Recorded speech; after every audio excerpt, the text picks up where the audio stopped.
शुद्धं पडमिय जिडिन्दवर्णेमि चन्दमकलङ्कं गुणरयणभूषणुदयं जीवस्य परुवणं वोच्छम्।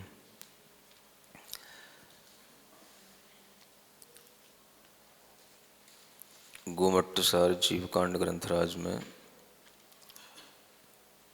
ज्ञान मार्गणा के अंतर्गत श्रुत ज्ञान की निरूपणा चल रही है। श्रुत ज्ञान में भी 12 अंग और 14 पूर्वों के रूप में जो अंग प्रविष्ट होता है उसके विषय में हमें बताया जा रहा है। कल आपको 11 अंग के नाम और उनमें क्या वर्णन होता है, क्या उनका विषय रहता है, उस वर्णित विषय के बारे में भी बताया गया था।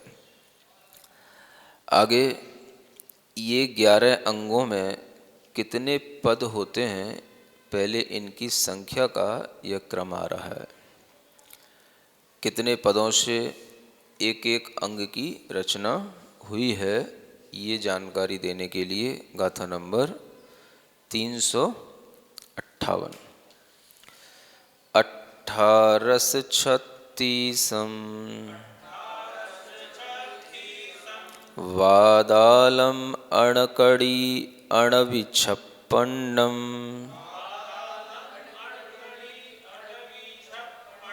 सत्तरि 28 चौदालम 16 सहस्रा।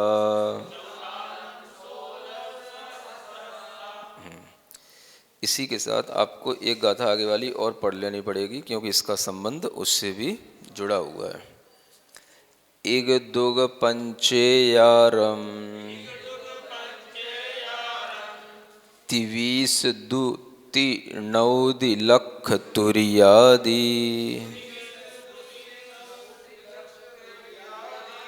चुलसीदि लख मेया कोड़ीय विभाग सोत्तमे। अब यहाँ पर ये पदों का संख्या के अनुसार हमें ज्ञान दिया जा रहा है। 18 माने होता है 18। इसमें आपको सहस्र शब्द जोड़ देना पड़ेगा, तो 18,000 ये पदों की संख्या है प्रथम अंग की। पहला अंग कौन सा? आचार अंग। कितने पदों में रचित है? 18,000 पदों में।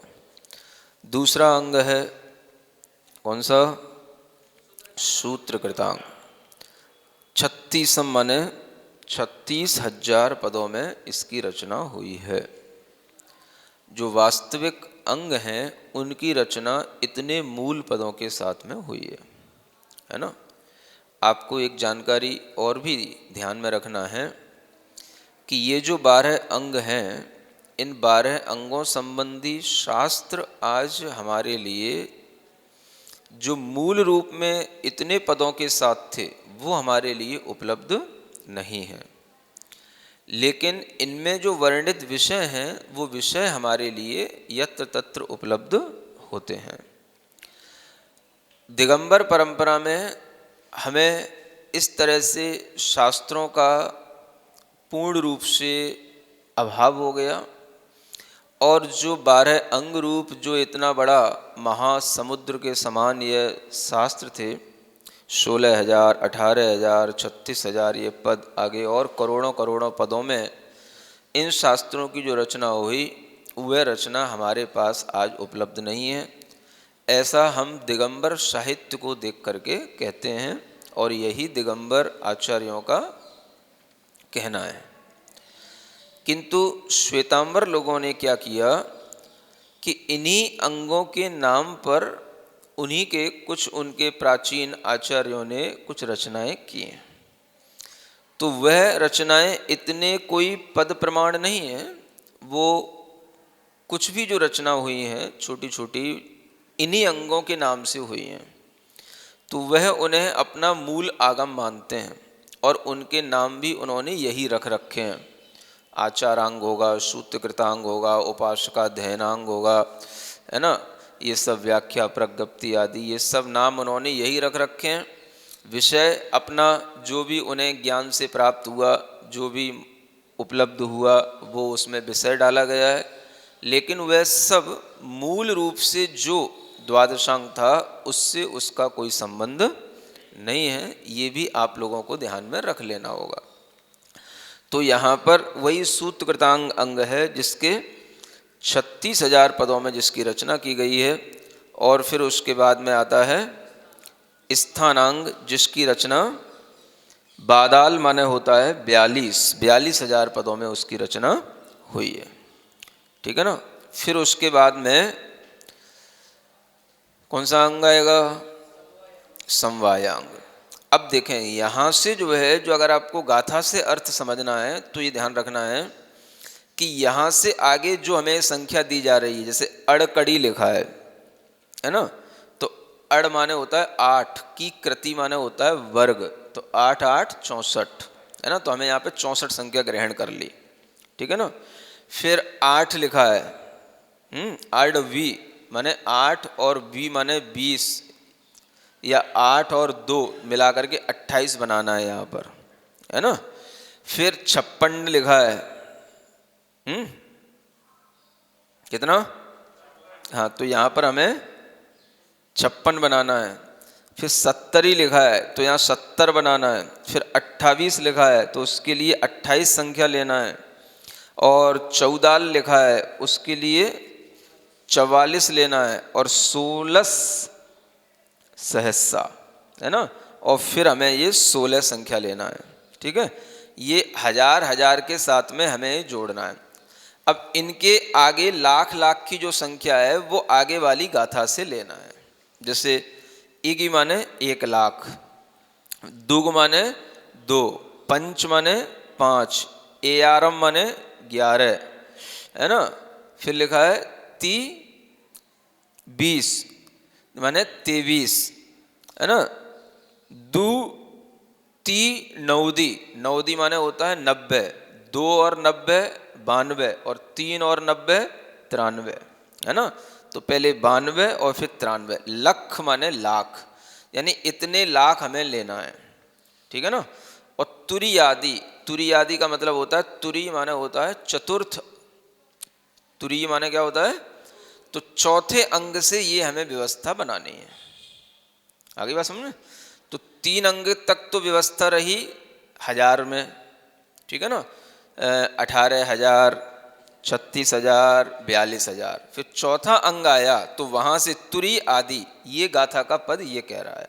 ऐसे हमें पहले गाथा के अर्थ को समझ लेना, फिर उससे लगाना। अब इधर से हम क्या करेंगे, जो ये गाथा है 359 नंबर की, इसमें से तो हमें लाख वाली संख्या उठाना है, और उधर जो 358 नंबर में दे रखी है उसमें से हजार वाली संख्या उठाना है, उसमें हजार जोड़ते जाना है। ठीक है ना। जैसे ये जो 359 नंबर गाथा का पहला पद है, इग दुग पंचे यारम, है ना, तो इन सब में लाख जोड़ते जाना है। अंत में लिखा है ना इतने लख, तो 1 लाख, और इधर जो लिखा था अणकड़ी 64, वो सहस्सा उसके साथ जोड़ना है, वो हजारों में संख्या है। तो 1,64,000 ये चौथे अंग के पदों की संख्या आएगी। ठीक है ना। चौथा अंग समवायांग है, जिसके पदों की संख्या कितनी हो गई? 1,64,000 पद हैं उस समवायांग में। ठीक है ना। फिर 5वां अंग आएगा समवायांग के बाद में, व्याख्या प्रज्ञप्ति नाम का अंग आएगा। तो उसके पदों की संख्या यहाँ से दुग माने 2 लाख लेना, और वहाँ पर 28 लिखा हुआ है 28 लाख लेना। ठीक है ना। फिर इधर आगे के व्याख्या प्रज्ञप्ति अंग हो गया। इसके बाद नाथ धर्म कथा, है ना, या ज्ञात्री धर्म कथा, ये अंग आया। इसके अंगों की संख्या पंच यहाँ से लेना 5 लाख, और उधर हो जाएगा इधर 56,000 ये लिखा हुआ है, ठीक है ना। तो ये 5,56,000 ये हो जाएगा। फिर आगे कौन सा अंग? उपासकाध्ययनांग। उसके लिए यहाँ से लेना AR माने 11 लाख और इधर 1000 में लेना 70, ठीक है ना। तो 70,000, 11,70,000 पदों में उपासकाध्ययनांग के माध्यम से वर्णन किया गया है। यानी देखो आप, श्रावकों को समझाने के लिए कितने ज़्यादा पदों की जरूरत होती है ना। ये बहुत पद हो गए। आचारांग में मुनि महाराज के लिए शायद ज्ञान देने के लिए, उनको आचरण समझाने के लिए तो केवल 18,000 पद में ही हो गया था, और श्रावकों के कुछ ज़्यादा ही आचरण होते हैं, होने भी चाहिए, ऐसा कुछ दिखाई नहीं दे रहा है। लेकिन श्रावकों का जो मतलब आचार है, आचरण की पद्धति है, आचार संहिता है, उसमें सबसे अधिक ये पदों की संख्या, इससे भी अधिक आगे पद आएंगे, लेकिन अगर हम इसकी तुलना करें आचारांग की और उपासकाध्ययनांग की तो आप समझ सकते हैं, है ना। क्योंकि एक तो श्रावक के अलग अलग तरीके हैं, कोई पाक्षिक श्रावक है, कोई साधक श्रावक है ना, और कोई जो है एक सामान्य रूप में व्रती श्रावक है, और व्रतियों में भी जो है 1 से लेकर के 11 तक की प्रतिमाएं हैं। जो सामान्य श्रावक होता है, पाक्षिक श्रावक, वो भी जो होता है उसके भी बहुत सारे संस्कार होते हैं, तो उनकी गर्भ से लेकर के इस पूरी संस्कार विधि दिखाई जाती है। और इस तरह के संस्कार अनेक प्रकार के मंत्रों के साथ होते हैं। उन श्रावकों के लिए भी अलग अलग तरीके के श्रावकों के लिए, कोई मूल गुण लेने वाला है, कोई केवल एक आध छोटा मोटा व्रत लेने वाला है, कोई एक आध प्रतिमा लेने वाला है, कोई केवल देव दर्शन में ही संतुष्ट रहने वाला है। ऐसे श्रावकों के अनेक प्रकार के पूजा के भी विधान हैं, व्रतों के भी विधान हैं, और दान आदि का भी पूरा वर्णन ये सब श्रावकों के लिए ही किया जाता है ना। क्योंकि पूरी गृहस्थी के बारे में उसे समझाना है। जब दान का वर्णन आता है तो उसमें भी दत्ती के माध्यम से दान का वर्णन किया जाता है ना। तो आपको दया दत्ती भी रखना है, दया का भी दान करना है, पात्र दत्ती भी रखना है, पात्र का भी दान करना है, समदत्ती भी एक आती है जिसमें आपको अपने साधर्मी जो समान आपके ही कैटेगरी के हैं, उन समान दर्जे वाले श्रावकों के लिए भी आपको कुछ देना है, वो भी अगर कहीं असमर्थ हैं तो उनका भी सहयोग करना है, समदत्ती कहलाती है ना। और फिर एक होती है सर्वदत्ती, अपने पुत्र को सब कुछ समर्पित करके और सब कुछ जो है छोड़ करके गृह त्याग करना, ये सर्वदत्ती भी कहलाती है। तो श्रावक के कर्तव्य कहीं बहुत ज़्यादा हैं, अगर श्रावक समझे तो ये उपासकाध्ययन के माध्यम से बहुत कुछ इसमें वर्णन किया गया है। 11,70,000 पदों में उपासकाध्ययन का वर्णन है, ठीक है ना। उपासकों का अध्ययन कराया गया है। फिर उसके आगे कौन सा अंग? अंतःकृत दशांग। ये अंतःकृत दशांग नंबर आएगा 8वें नंबर का अंग हो गया है। तो इसमें 11 हो गया था, 23 का मतलब 23 लाख, और इधर लिखा हुआ है 28,000 है ना। तो 23,28,000 पदों में इस अंतःकृत दशांग का वर्णन है। और फिर उसके बाद में आएगा अनुत्तरोपपादिक दशांग, ठीक है ना। तो उसका भी वर्णन कितना है? 2,9 इधर लेना है, माने 92 लाख, और इधर जो है 44 लिखा हुआ है, 44 लाख ही आ जाएगा, 14 आलम लिखा हुआ है। तो 92,44,000 पदों में अनुत्तरों में उपपाद जन्म करने वाले विशेष 10 महापुरुषों के वर्णन प्रत्येक तीर्थंकरों के काल में होते हैं, उनका किया गया है। और फिर उसके आगे प्रश्न व्याकरण नाम का अंग आएगा, जिसमें ये 93 लाख और इधर जो है 16,000 ये पदों के माध्यम से उस प्रश्न व्याकरण नाम का ये 10 अंग हो गए, ठीक है ना। और उसके बाद में कौन सा आता है? 11वां अंग जो है वो विपाक सूत्र नाम का अंग है, जिसके लिए गाथा नंबर 359 में ही अंतिम लाइन में जो लिखा हुआ है, दूसरी लाइन में, चुल सीधी लख मेया, है ना। चुल सीधी का मतलब होता है 84, है ना। लख माने लाख, मेया माने प्रमाण, कोड़ी य और उसमें करोड़ और जोड़ देना, यानी कि 1,84,00,000 पदों में विपाक सूत्र अंग के माध्यम से शुभ अशुभ कर्मों के फलों का वर्णन किया गया है ना। पुण्य पाप इतना बड़ा पदार्थ है, इसका वर्णन करने के लिए आचार्यों को, गणधर परमेष्ठी को व्यवस्थित ढंग से 1,84,00,000 पदों में वर्णन करने की, मतलब उसकी आवश्यकता समाहित हो गई, है ना। सबसे ज्यादा यही हो गया। माने पुण्य और पाप कर्म के जो फल जीव अलग अलग तरीके से प्राप्त करते हैं, वो अपने अनेक अनेक तरह के उनके भाव होते हैं। किसी के उत्कृष्ट भाव हैं, किसी के मध्यम भाव हैं, किसी के जघन्य भाव हैं। और उन भावों में संक्लेश होता है, विशुद्धि होती है। संक्लेश का अधिक होगा तो पाप कर्म में अधिक फल मिलने की शक्ति, अनुभाग शक्ति पड़ जाती है। विशुद्धि अधिक होगी तो पुण्य कर्म में अधिक अनुभाग की शक्ति पड़ जाती है। तो इस सब का वर्णन अलग अलग तरीके के भावों के अनुसार, जो पुण्य और पाप का बंध होता है, अनेक परिणामों के अनुसार, ये सब जो है इस विपाक सूत्र अंग में बताया जाता है। ठीक है ना। हर एक, हाँ, हर एक्टिविटी में लेंस लगा के नहीं, बिल्कुल लेजर रेस से देखना है ना। हाँ, बिल्कुल वहां तक पहुंचना जहां तक कोई ना पहुंच सके, तभी तो सर्वज्ञ का ज्ञान कहलाएगा।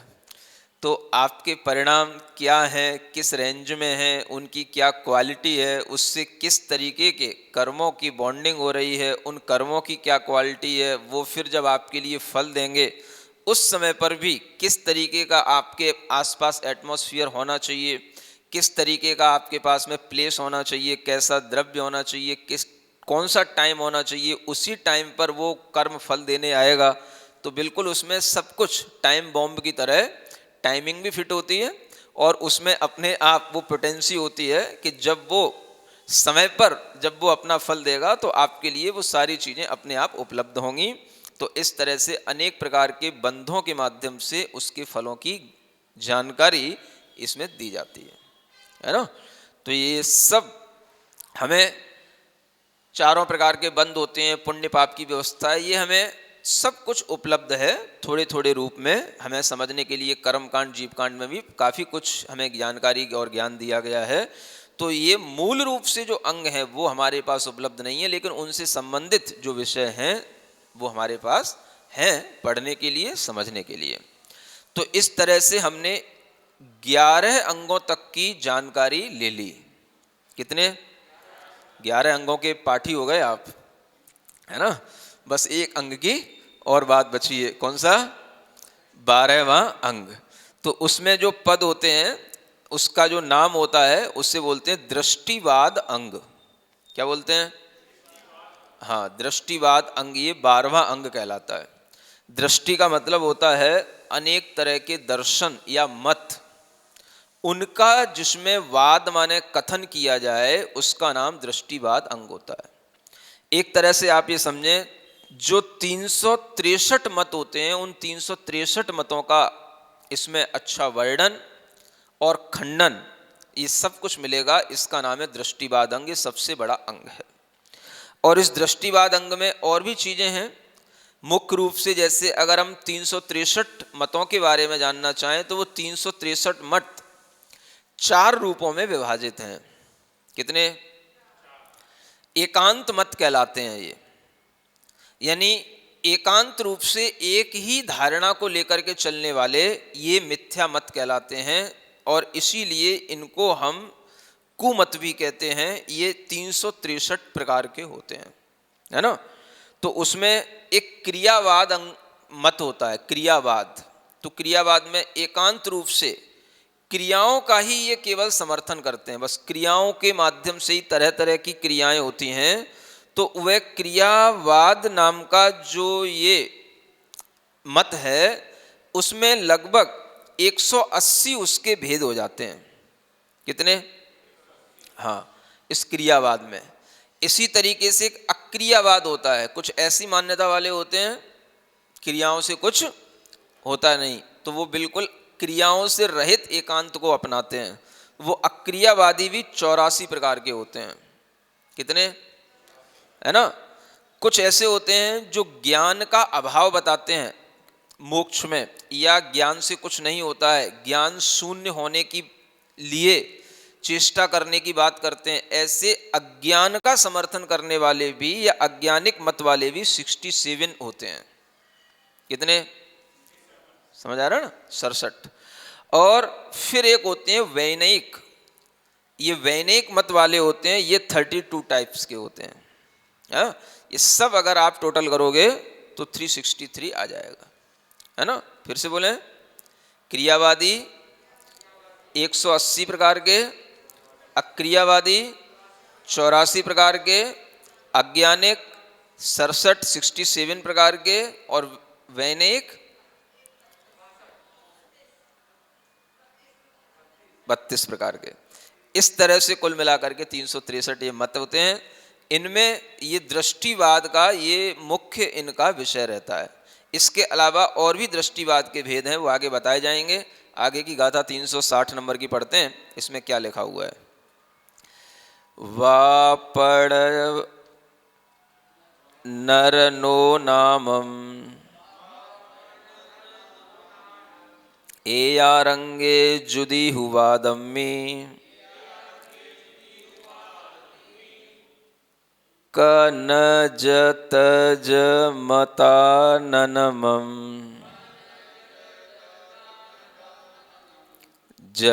जनकनजमसीम बाहिरे वन्ना। हाँ, अब यहाँ पर क्या बताया जा रहा है? ये अब जैसे आपने ये 11 अंगों का जो पदों की संख्या बनी है ना, अब आप इसको टोटल करो, 11 अंग में कितने ये पद हो गए। तो वो टोटल करने के लिए यहाँ पर ये गाथा में संख्या लिख दी गई है ना। तो ये संख्या लिखने का जो तरीका है, एक बार पहले भी कभी बताया गया था, जब मनुष्य गति की निरूपणा की गई थी और उसमें मनुष्यों की संख्या जो बताई गई थी 29 अंक प्रमाण, तब ये तरीका बताया गया था कि अक्षरों के माध्यम से हम अंकों की रचना कर लेते हैं, है ना। तो वही चीज यहाँ पर बताई जा रही है, उसको दोहरा लेना। जैसे ये वा है, तो वा का मतलब होगा यारा लवा, तो चौथा अक्षर आ गया, यहाँ पर 4 का अंक लिख लेना, है ना। बाकी अधिक जानकारी वहां से ले लेना। पा आ गया, तो पा का मतलब पा, पवर्ग पहला अंक है ये, है ना। तो ये 1 लिख लेना, 4 1, ठीक है ना। फिर ण, ये टवर्ग का अंतिम अक्षर है, टठ डढ़ ना, इसके आगे 5 लिख लेना। फिर न को हमेशा 0 लिखा जाता है, शून्य के रूप में लेकर चलते हैं। एक तो इया जो होता है च छ ज वो वाला, और एक ये न तथा द का न का अंतिम वर्ण, इसको जो है शून्य लेकर के चलते हैं। फिर उसके बाद में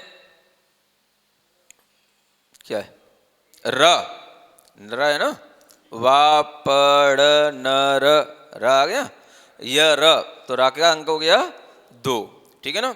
फिर नो नानम, ये सब नाना आ गए ना, तो ये सब 0 हो गए, 0 0 0। तो क्या क्या अंक बन गया? 4 1 5 0 2 ट्रिपल 0, ठीक है ना। अब इसको पढ़िए आप, क्या बन गया ये?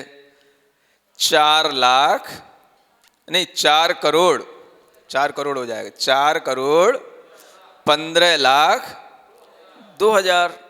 ये सभी टोटल AR अंगे माने 11 अंगों के, ये जुदी माने सबको युक्त करके जोड़ करके संज्ञा बन जाती है। वादम्मी माने इतने सभी वादों तक की, ठीक है ना। अब वादम्मी माने दृष्टिवाद में, वो आगे बता रहे हैं। वादम्मी का मतलब यहाँ पर दृष्टिवाद में, तो ये तो हो गई 11 अंगों की टोटल संख्या। जुदी का मतलब युति, जोड़ करके, ठीक है ना।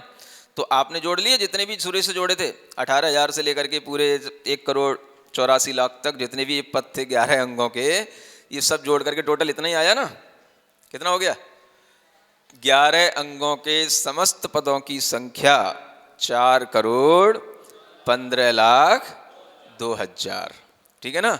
अब 12वां अंग प्रारंभ होता है, वादम्मी लिख करके यहाँ पर छोड़ दिया, यानी दृष्टिवाद अंग में ये सप्तमी विभक्ति है। क्या होता है तो आगे कहते हैं क न ज त ज म ता न मम, यही है ना। तो इसके अनुसार आप अंक रचना ऐसे ही करते चले जाएं। जैसे क है तो 1 आएगा, है ना, ना आया तो 0 आ गया, है ना। तो इस तरीके से इसके अंक बनते हैं। तो इसमें यह भी बताया गया था उस समय पर, जैसे क वर्ग से हमने शुरू किया तो हमें 9 अंक तक वो सब वर्ग लेने हैं, यानी कि क ख ग घ और च छ ज झ, यहां तक हमारे 9 अंक हो जाते हैं, है ना। तो च जो आएगा वो 6वें नंबर का कहलाएगा। 5 तो क वर्ग के हो गए और चा से शुरू हुआ तो च हुआ 6वें नंबर का, छ हुआ 7वें नंबर का और जा हुआ 8वें नंबर का। तो यहां जो जा आया तो उसमें 8 लिखना है, समझ आ रहा है, ऐसे करके। तो ऐसे 1 से 9 तक के का से भी च वर्ग में भी लेते हैं, और फिर उसके बाद में कचट ट और त वर्ग में भी ऐसे ही लेते हैं 1 से लेकर के 9 तक के, है ना। तो उसमें त वर्ग में अंतिम ना आएगा तो वो 0 हो जाएगा, है ना। और 11 लावा जो हैं वो सब 1 से लेकर के 4 उसमें जोड़े जाते हैं। तो ऐसे करके ये पूरा अंक का ज्ञान पिछली गाथा में देख लेना, वो दिया गया था, उसी के अनुसार आप यहाँ बनाएंगे तो ये संख्या बनेगी कितनी, ये 108, फिर 68 का न ज, क्या लिखा है त ज, और फिर 56,000 ऐसी संख्या बन जाएगी, और 5। कुल मिलाकर के ये जो है 12वें अंग में पदों की संख्या इस एक पद से आ गई जो इसमें लिखा रखा है कन ज तप वाला पद, है ना। ये कितना हो गया, ये है 108 करोड़ 68 लाख 68,56,005। ठीक है। फिर एक पद और दिए रखा है आगे, ज न ज न क न ज म सी म, ठीक है ना। तो इसमें भी ऐसे ही अंक रखते जाओगे। जा का अंक हो गया 8, है ना। फिर उसके बाद में 1, हाँ तो ना का शून्य आएगा, करोड़ बनाने के लिए बीच में शून्य भी डालना पड़ेगा, है ना। शून्य आ जाएगा, फिर का आ गया तो 1 आ गया, फिर ना आ जाएगा, फिर शून्य आ जाएगा, फिर जा आएगा 8 आ जाएगा, है ना। फिर या आ गया 1 आ गया, सा सी सा का 7 अक्षर आ जाएगा, है ना, और माँ का 5 आ जाएगा। तो ऐसे करके 8,01,08,175 ये बाहिरे वन्ना, है ना। बाहिरे माने अंग, बाह्य अंग के, वन्ना माने वर्ण है, अक्षर हैं, ठीक है ना। यानी अंग बाह्य अंग भी बताया था ना आपको, अंग बाह्य में जो अक्षर बच रहे थे, पहले बताया था ना। तो वह जो अक्षर बचे हैं वो अंग बाह्य के कितने होते हैं ये पहले भी बताया गया था, 8,01,08,175 इतने अक्षरों में अंग बाह्य श्रुत की रचना की गई है। ठीक बात। इस तरह से यहां पर हमें ये दृष्टिवाद अंग के भी पदों की संख्या बता दी गई, और 12 अंग के सभी पदों की संख्या बता देने के बाद में जो अंग बाह्य है उसके भी हमें अक्षरों की संख्या बता दी गई। ये भी ध्यान रखना, 12 अंग के तो पदों की संख्या बताई है, और जो अंग बाह्य है उसके अक्षरों की संख्या बताई है। अक्षर में और पद में अंतर अब आप ध्यान रख लेना, पहले बहुत बार बता चुका हूं, ठीक है ना। ऐसा। अब एक गाथा आगे पढ़ते हैं, 361। चंद रवि जंबू दीवय दीव समुदय विहाय पंडति परियमं पंचविहं सुत्तम पड़माणि जोग मदो। हाँ, इसमें कहते हैं चंद्र माने चंद्र, रवि माने सूर्य, जम्बू माने जम्बू द्वीप, जम्बू द्वीप लिखा ही है, फिर दीव समुद्र, द्वीप समुद्र, और विहाय व्याख्या प्रज्ञप्ति, विहाय पंडिती, ठीक है ना। ये परियमम पंचविहम, ये परिकर्म होता है 5 प्रकार का। सुत्तम माने सूत्र हैं, प्रथमा नियोग है, ये भी माना मदो इसका माना गया। ये क्या है? दृष्टिवाद नाम का जो 12वां अंग है उसके 5 भेद हैं। कितने? 5 भेद हैं, है ना। तो पहला भेद उसका कहलाता है परिकर्म, है। दूसरा भेद कहलाता है सूत्र, तीसरा भेद कहलाता है प्रथमान योग, और चौथा भेद कहलाता है जो आगे बताया जाएगा, है ना, पूर्व, और 5वां भेद है चूलिका। ऐसे 5 भेद हैं किसके? दृष्टिवाद नाम का जो 12वां अंग है उसके 5 भेद हैं। अब आपको समझ में आ रहा है? पहले कई बार पूछा था 12 अंग कहें या 11 अंग कहें, 11 अंग कहें, 14 पूर्व कहें, तो उसका क्या मतलब, और भी आगे अभी क्लियर होगा। जब 12वें अंग के 5 भेद हो गए और 5 भेदों में से एक भेद पूर्व नाम का है, ठीक है ना, तो अगर हम उसको पूरे द्वादशांग को या तो हम 12 अंग के रूप में कह दें तो आ जाएगा पूरा द्वादशांग, और या फिर हम उसको 11 अंग और 14 पूर्व के रूप में कहेंगे तो द्वादशांग पूरा नहीं आएगा, क्योंकि उसमें पूर्व के अलावा ये छूट जाएंगे। परिकर्म है, सूत्र हैं, प्रथमान योग है, चूलिका, इसका वर्णन छूट जाएगा, जो 4 भेद हैं, ठीक है ना। तो ये ध्यान में रखना है। तो अब यहां पर आगे कहते हैं कि ये जो परिकर्म है, इसमें परिकर्म में क्या होता है? परिकर्म का मतलब होता है एक तरीके से गणित शास्त्र। परिकर्म का मतलब, हाँ, गणित सूत्रों के अनुसार पूरा का पूरा हमें हर चीज की नाप तौल बताना, ये मुख्य प्रयोजन होता है परिकर्म का। परिकर्म के सूत्र होते हैं। तो यहां पर ये बताया गया है कि जैसे ये जो प्रज्ञप्तियां हैं, ये चंद्र प्रज्ञप्ति है ना, रवि माने सूर्य प्रज्ञप्ति, जम्बू द्वीप प्रज्ञप्ति, और द्वीप समुद्र प्रज्ञप्ति, और व्याख्या प्रज्ञप्ति, ये जो है 5 प्रकार की प्रज्ञप्तियां होती हैं जो इसी परिकर्म में शामिल हैं। यानी कि इन 5 प्रकार की प्रज्ञप्तियों में हमें ये वर्णन मिलेगा कि जैसे चंद्र प्रज्ञप्ति है, तो चंद्र प्रज्ञप्ति में वर्णन मिलेगा इस शास्त्र में चंद्रमा और उसके परिवार संबंधी, है ना, चंद्रमा की गति कैसे होती है, चंद्रमा का जो एक एक कला प्रकट होती है, उसकी अर्धांश कब प्रकट हो जाता है, पूर्णांश कब प्रकट हो जाता है, कैसे उसकी गति में अंतर पड़ता है, किन किन गलियों में गति होती है, उनके विमानों का आकार क्या होता है, उनका 4 क्षेत्र क्या होता है, उनमें रहने वाले देवों की आयु कितनी होती है, कितनी उनकी रिद्धियां होती हैं, सारा का सारा वर्णन चंद्र प्रज्ञप्ति नाम के इस ग्रंथ में प्राप्त होगा, ठीक है ना। ऐसे ही रवि माने सूर्य प्रज्ञप्ति अलग है, उसमें सूर्य संबंधी सारा का सारा उनकी सूर्य के विमान में रहने वाले देवों की रिद्धियों का, सूर्य के विमानों की संख्याओं का, उनके अंदर के चैत्यालयों का, हर चीज का वर्णन मिलेगा किसमें? सूर्य प्रज्ञप्ति, ठीक है ना। फिर तीसरी है जम्बू द्वीप प्रज्ञप्ति, यानी जम्बू द्वीप संबंधी जो चीजें हैं, जम्बू द्वीप में कितने पर्वत हैं, कितनी नदियां हैं, है ना, कितने कौन कौन से कुलाचल पर्वत हैं, कितने विजयार्ध पर्वत हैं, कितनी महानदियां हैं, है ना, कितनी उसमें वेदियां हैं, कितने महाकुंड हैं, कितने तालाब हैं, कितने उसमें कमल इत्यादि हैं, ये सब पूरा का पूरा रचना का वर्णन पूरा गणित के अनुसार, इतने क्षेत्र में यह है, इतने क्षेत्र में ये, सारा का सारा वर्णन किसमें मिलेगा? जम्बू द्वीप प्रज्ञप्ति में, ठीक है ना। फिर द्वीप समुद्र नाम की प्रज्ञप्ति अलग है।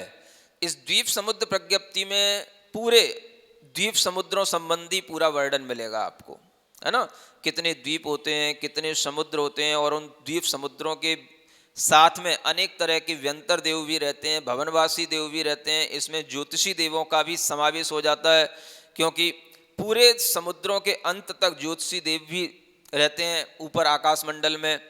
तो ये सब भी इसमें समावेश हो जाता है। इन सब का वर्णन करने वाला ये द्वीप समुद्र नाम की प्रज्ञप्ति नाम का शास्त्र होता है। ठीक है। फिर एक होती है व्याख्या प्रज्ञप्ति। इसमें द्रव्यों का वर्णन होता है, तत्वों का वर्णन होता है, रूपी अरूपी द्रव्य कौन से हैं, जीव अजीव द्रव्य कौन से हैं, और उन द्रव्यों के वर्णन के साथ साथ अनेक तरीके की व्याख्याएं उन द्रव्यों का ज्ञान कराने के लिए की जाती हैं। ये सब व्याख्या प्रज्ञप्ति नाम का यह जो वर्णन है इस अंग का यह भाग होता है। तो इस तरह से यह परिक्रम भी 5 प्रकार का हो जाता है ना। सूत्र नाम का एक ये इसका भेद अलग है, जिसमें सूत्रों के माध्यम से अनेक द्रव्य आदि के विषय की जानकारी दी जाती है। और मुख्य रूप से जो इसमें जानकारी रहती है कि ये जो 363 मत होते हैं उनके जो अपने अपने अभिप्राय हैं वो भी उसमें लिखे होते हैं। जैसे कौन क्या मानता है, पूर्व पक्ष बोलते हैं इसको।